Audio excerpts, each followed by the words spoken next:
Okay, if I tell you about Donald Trump's constant confused speech, but don't tell you when it's happening to Democrats, I would be a hypocrite. I respect you too much to play that game. So I must tell you today, I must, that Joe Biden's speeches are increasingly confused and odd. Yesterday, during a campaign speech in South Carolina, which we'll vote on Saturday, Joe Biden claimed to be a candidate for the United States Senate rather than the presidency.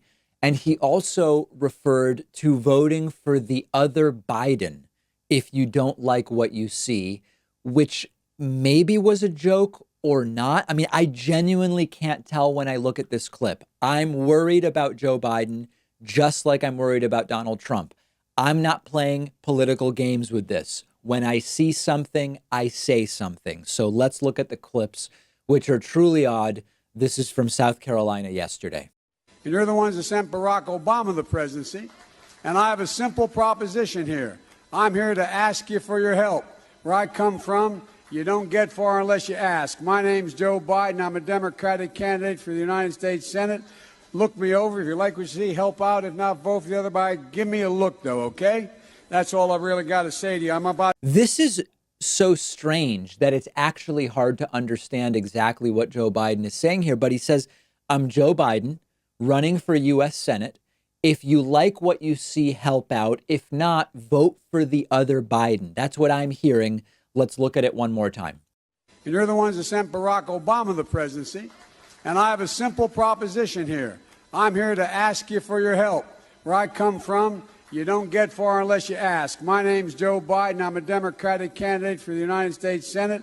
Look me over. If you like what you see, help out. If not, vote for the other Biden. Give me a look, though, okay?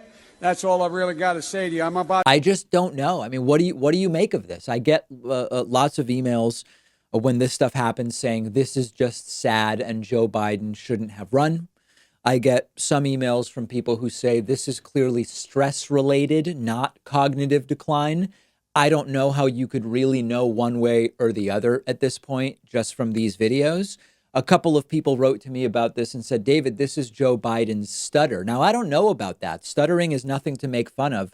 I know stutterers, and I don't know that stuttering would cause someone who's running for president to say, I'm running for Senate. I just don't think that that has anything to do with a stutter. I'm glad to be corrected if I'm wrong. Joe Biden has had a stutter his entire life. If you look at videos of him from 2012, when he was running circles around Paul Ryan when debating him, the VP debate, you see a night and day difference. If you look even earlier in Joe Biden's career, the difference is even more pronounced. So none of this stuff is funny to me. When Trump does it, when it happens to Biden, it's concerning. Cognitive decline, if that's what's going on, is not a joke. It's not funny. It's a medical condition. And just as importantly, if we are selecting someone to be president, which we are, whether it's Trump or Biden or Bernie or whoever, we want to be sure that the candidate has their full faculties available to them. The job is extremely demanding.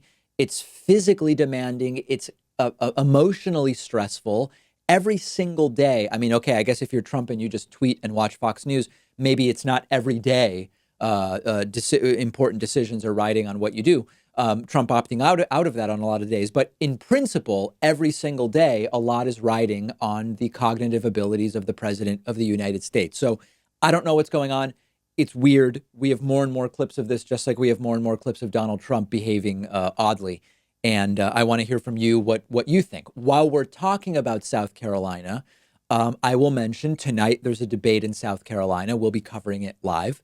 On Saturday is the South Carolina primary, and let's take a look at the polls. Joe Biden is still leading in South Carolina in an average of recent polls, leading every individual poll except from one 11 days ago where Bernie had tied Joe Biden in South Carolina. We've been talking about South Carolina sort of as the place where Tom Steyer could grab some delegates, and he's right on the brink of that 15% viability threshold. Tom Steyer polling 14.7 average in recent polls, as high as 20, as low as 7. And no matter what happens Saturday in South Carolina, I do expect everybody who's in right now to stay through Super Tuesday. I don't know when you have 3 days, really 2 full days between the Saturday South Carolina primary and Tuesday Super Tuesday primaries in many, many states, I don't know of any reason to get out after Saturday before seeing what happens on Tuesday.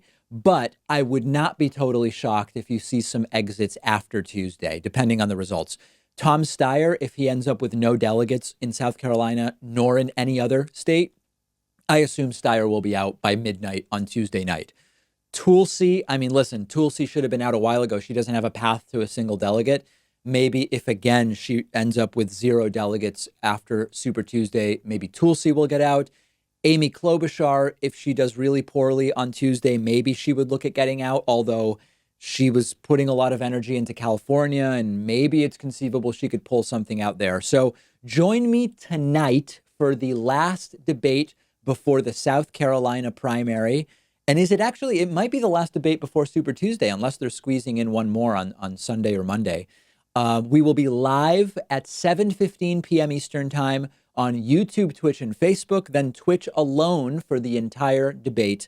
Join me tonight and make sure you're following the show on Instagram for more coverage of the 2020 primary at David Pakman Show on Instagram. While you're there, follow me at david.pakman on Instagram as well.